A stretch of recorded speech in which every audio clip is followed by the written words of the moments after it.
Ve indiki bitmiş zaman formasını. Geçmiş. Hansıydı? Geçmiş. Bitmiş zaman forması. Geçmiş bitmiş zaman forması necə yaranır? Gəlin onu deyək. Bəli, necə olar? Bitmiş zaman deməkdə hansı ki məkif eli vardır? Həd vardır. Həd demək. Bitmiş necə yaranır? Geçmiş bitmiş zaman forması həd ilə feil 3 formasının birləşməsindən yaranır. Sual və inkarda həd iştirak edir. Məsələn, he had gone. O getmişdi. Bax, biz də deyirik getmişdi. Daha biraz keçmişdən danışırıq da. Və yaxud we had written. Biz yazmışdıq. Keçmiş bitmiş zaman. Sual forması necə olacaq? Gəlin sual deyim mənə. Had he gone. Gəlin sual yaradaq. Necə olacaq? Had he gone. O getmişdi. İnkarda he hadn't gone. O getməmişdi. Aydın oldu bura qədər. Keçmiş bitmiş zaman forması hadla feil 3 formasının. Feil 3 nə idi? Çünki sırada olan feillər var idi. Qaydalarda arasındadır feil 3. Qaydalı feillərdə feil 3 nədir bax? Et şəkilsizdə. Məsələn, qaydalı feillər bir dənə yazaq. Work məsələn yazmaqdasa nə yazırıq? Work had yazırıq. Qaydalı feillərdə etdir, qaydasızlarda 3-cü sıradır. Sualda had qabağa keçir, inkarda nə olur? Hadın şəklində yazılır. Buraya da aydındır mı? Qaydaları elə öyrənmiş olar. Gəlin, biz bunu yenidən izahına qayıtmayaq, yenidən öyrənməyə qayıtmayaq bunu. Aydındır mı? Sadəcə təkrara qayıdaq bu yəni sadəcə. Demək yaxşı. Hansı hərəkətləri bildirir keçmiş bitmiş zaman? Keçmişdə müəyyən bir vaxta qədər, bir vaxt göstərirlər keçmişdə. Müəyyən bir vaxta qədər bitmiş bir hərəkəti bildirir. Keçmişdə bitməmiş zamanda bitmiş bir hərəkəti bildirir. Birinci məsələ budur. Nə idi? Müəyyən bir vaxta qədər bitmiş, icra olunub bitmiş hərəkəti ifadə edir. Məsələn, özə hansı zaman zərfi işlənir orada? By ifadələri. By nə olan zaman zərfləri keçmiş bitmiş zamanı göstərir. By 3 o'clock yesterday. Bunu buraya yazaq. By 3 o'clock yesterday. Dünən saat 3-ə qədər. Məsələn, I had learnt the text. Mən mətni öyrənmişdim. By 3 o'clock yesterday. Dünən saat 3-ə qədər öyrənmişdim. Hərəkət 3-də davam edirdimi sizcə? Hərəkət açan bitib. 3-də bitməyib. 3'ə qədər bitib artıq. 3'də artıq hərəkət olmayıb. Nəticə olub. Artıq dedik ki, mən bilirəm lüğəti. Hərəkət 3'ə qədər artıq icra olunub. Başa düşdünüzmü? 3'ə qədər artıq mən bitirmişdim. Başa sala bilmədim istəyirəm. Hə? Hərəkət artıq haça icra olunub. Məsələn, 3'ün yarısı 3'ə qalmış, amma 3'də artıq qutarıb bu. Başa düşdünüzmü? Yəni, keçmişdə müəyyən bir vaxta qədər baş verib bitmiş bir hərəkəti bildirir. Aydındırmı? İkinci məsələ nədir? Bunu bilir. Birincisi nə idi? By. Özdə nə bilirik biz keçmişdə müəyyən bir vaxta qədər bitdiyini, onu by ilə göstəririk. Aydındırmı? By ifadələri hansı zaman göstəricidir? Keçmiş, bitmişsən. By ifadələri və yesterday-də keçmişə aid bir söz olmalıdır. Digər bir cümləmiz, ikinci məsələ. Keçmişdə ardıcıllığı, hərəkətlər ardıcıl ifadə olunurdu. Yadınıza gəlirmi? O içəri girdi. Bəli. Bu tipli bir cümləni tərcümə edərkən biz hansı zaman istifadə edirik? Keçmiş sırada. He came in, he opened the door, came in. O içəri girdi. Gəlin yazaq bunu. He opened the door. The door. O qapını açdı. Birinci hərəkət. And came in. İçəri daxil oldu. Elədirmi? O qapını açdı, içəri daxil oldu. Ardıcıllıq vardır, elədirmi? Nədir? Nəyə görürsünüz? Burada bir an yazılır. And opened the door. Birinci hansı zamandır bu? Keçmiş sadə. Came in. Keçmiş sadə. Elədirmi? And gördü desəm, yenə də hansı zamandır? Keçmiş sadə. Elədirmi? And so. Ardıcıl oldu da. Birinci qapını açdı, otağa daxil oldu və gördü. Elədirmi? And so, somebody, kimsə, had stolen his, nəyini uğurlasınlar? Çantasını, his bag. His olmaz, qadın cinsi olduğu üçün nə yazılır bura? Her bag. İndi baxın, mən bunu had stolen şəklində yazıram. Elədirmi? Niyə elə yazıram? Bu hərəkət, bu ardıcıllığı pozdu. Necə pozdu? O otağa daxil oldu, içəri girdi və gördü ki, kimsə çantasını uğurlayıb. Elədirmi? Çantanın uğurlanması haçan baş verib? Ondan daha bütün bu hərəkətlərdə nə olmuşdur? Daha əvvəl baş vermişdir. Demək, keçmiş bitmişlə, keçmiş sadanın fərqi nədir? Keçmiş bitmiş varsa, bir cümlədə həm keçmiş bitmiş varsa, həm keçmiş sada varsa, biz orada nə edirik?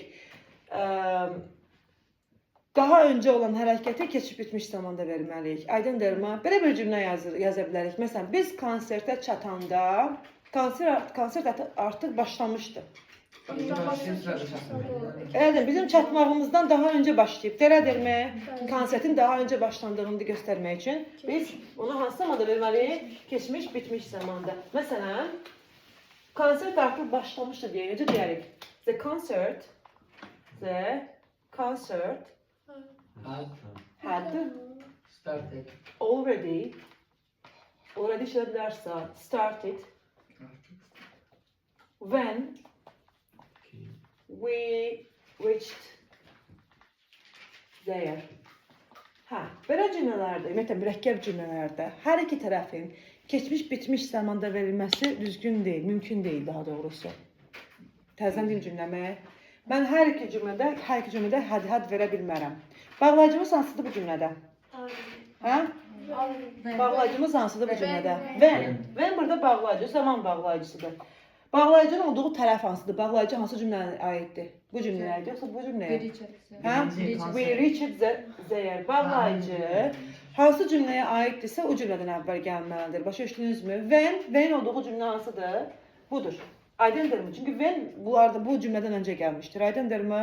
Bağlayıcı cümlənin əvvəlində gəlir. Budaq cümlənin əvvəlində gəlir. Aydın oldu mu? İndi belə şey yadda saxlayın. Bağlayıcının olduğu tərəfdə həmişə keçmiş sadə zamanı verin. Baş cümlədə keçmiş bitmiş zamanı verin. Məna olaraq elə tələb olunur əslində. Qrammatik olaraq da belə yadda saxlayın. Bağlayıcının olduğu tərəfdə mən yazırıq məsələn. Bunun eyni zamanda hədəf 3 deyilik bitmiş zaman. Buna bir yerdə when verə bilərsiniz, before verə bilərsiniz. Nə bilim, by sözünü yazmaq olar. Yəni bunlardan sonra hansı zaman yazırıq? Biz past simple. Past simple nədir? Keçmiş sadə zamanı yazırıq. Bağlayıcının olduğu tərəfdə, bağlayıcının tərəfi tərəfdir, bağlayıcının sonra gələn tərəf. Hansı zaman vermək lazımdır orada? Keçmiş, sadə zaman. Bağlayıcının olmadığı baş cümlədə isə nə verməliyik? Keçmiş, bitmiş zaman verə bilərik. Aydındırmı? Və nə ifadə edəcək? Bu hərəkət daha öncə bundan, bu hərəkət, buradakı hərəkətlər nə olmuşdur? Daha öncə baş vermişdir. Aydın oldu mu? İzah edə bildin mi? Bir dənə görün bağlayıcıları əskik yazmışam, hələ bilirəm. Bir dəqiqə başlayayım. Biz de rəsulu gözləməliydik. When'dir, before'dur. Bir də by var, bir də by the time var uşaqlar. By, yaxşı. By the time. Sən qaça-qaça gəldiyin hal budur. Yerisəydin nə olacaqdı görə saçmışam. Bir gün yoldaydın. By the time ifadələri. Aydındırmı? By həm nə oldu? By cümləsi yazmışdım. Burada sözünü kimi yazmışdım. Elədirmi? Amma by desiniz kimi həm də bağlayıcı rolunda çıxış edə bilər. Gəlin misallar yazaq. Məsələn, bir cümlə deyək, ağlıma cümlə gəlmir, niyə gəlmir? Demək, yaxşı. The match started olacaqsa, the match had started. Elədirmi? Yarış başlamışdı. By the time we went there. Hansı hərəkət daha öncə olmuşdur? Maçın başlaması. Maçın, yarışın başlaması. The match had started by the time we reached there. Biz ora çatana qədər, artıq biz ora gedənə qədər nə olmuşdur? Yarış artıq başlamışdı. Yəni biz artıq gedəndə yarış gedirdi. Aydındırmı? Demək, nə oldu bu? Hansı ifadələrdir? When, before, by the time. Hansı zamanı ifadə edirlər? Keçmiş, bitmiş zamanı. Bağlayıcı tərəfdə nə istifadə eləmişəm? Keçmiş sadə zamanı istifadə eləmişəm. Başa düşürsünüz necə? Bağlayıcının olduğu tərəfdə hansı zaman verilməlidir? Sadə zaman.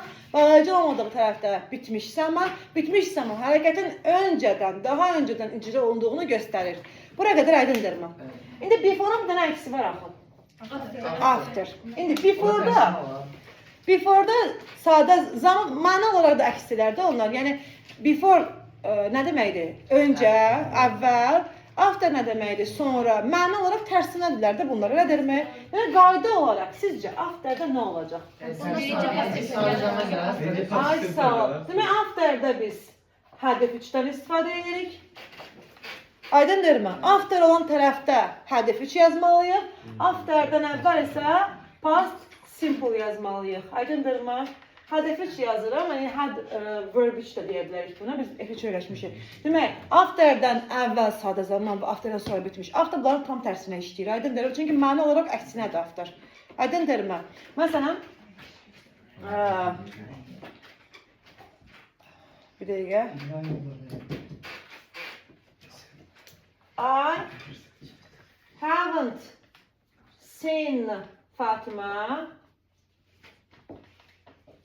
I hadn't seen Fatima after. Düz yazmadım. Birinci tərəf niyə? Bir dəqiqə, düz yazmadım. Keçmiş sana zaman demirəm.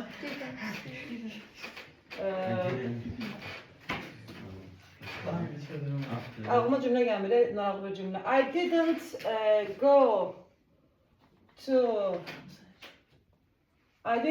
to the theater after. Nədən sonra getməmişəm?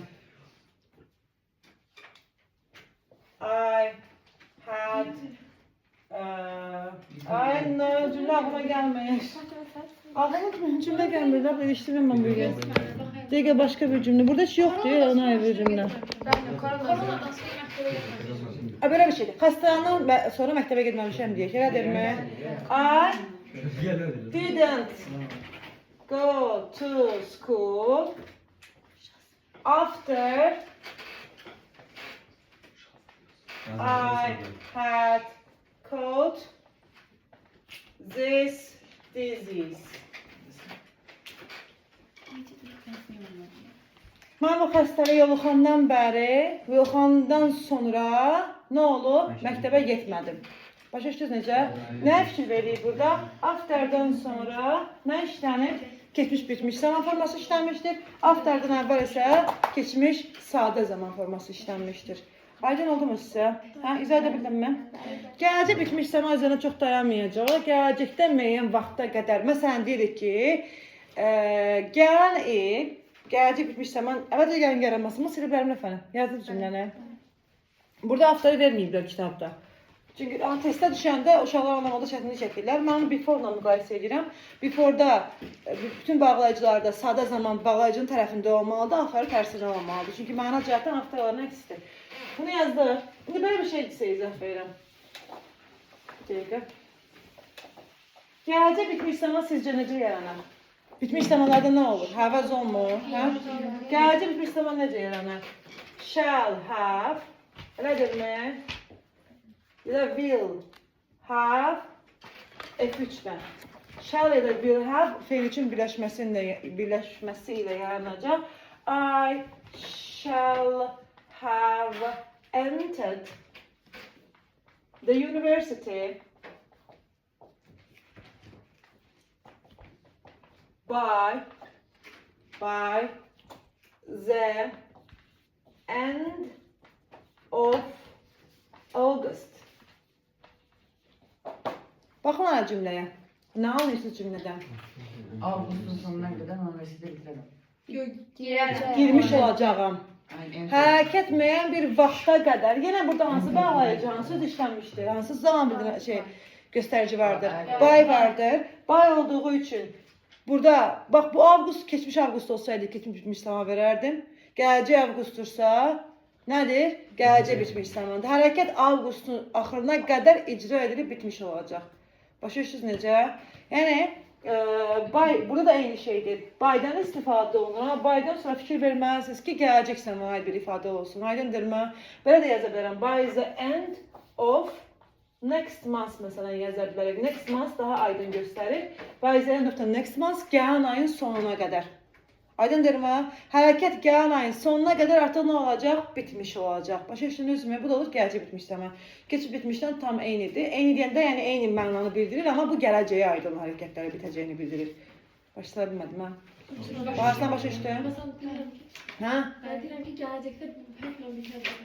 Bitər demirəm ha. Məsələn, mən sabah bu vaxta qədər bax, məsələn, sizdən bir tapşırıq istəyirlər. Deyirsən ki, sabah saat 2-yə qədər söz verirəm ki, bütün testləri yazıb qurtaracağam. Məsələn. Müəllimə, gedərəm, axşam saat 8-ə qədər testləri çəkib ataram sizə, məsələn. Artıq hansı zaman idi? Gələcək bitmiş zaman idi. Başa düşdünüz necə? Deyə bilərdik ki, I will have sent you the answers till 8 o'clock, by 8 o'clock tonight, məsələn. Bu gecə 8-ə qədər cavabları sizə göndərərəm. Başa düşdünüz necə? Yəni gələcəkdə müəyyən bir vaxta qədər bitəcək bir hərəkət ifadə edirsiniz. Vaxta qədər olduğunu hardan bilirsiniz? Orada by görürsünüz. Aydındırmı? Sən həmişə yox, məsələn, when də ola bilər. İndi baxır cümlənin mənasına, biz cümlənin uzlaşmasına baxmalıyıq. Aydındırmı? When-də məsələn hansı zaman olmalıdır ki, biz keçmiş bitmişi verə bilək? Past simple olmalıdır. Amma indiki zaman olsa biz axırda verə bilmirik ona. O cümləyə baxıram, amma buna bağlı çox misal gətirə bilmərəm. Amma belə. Aydın oldu mu?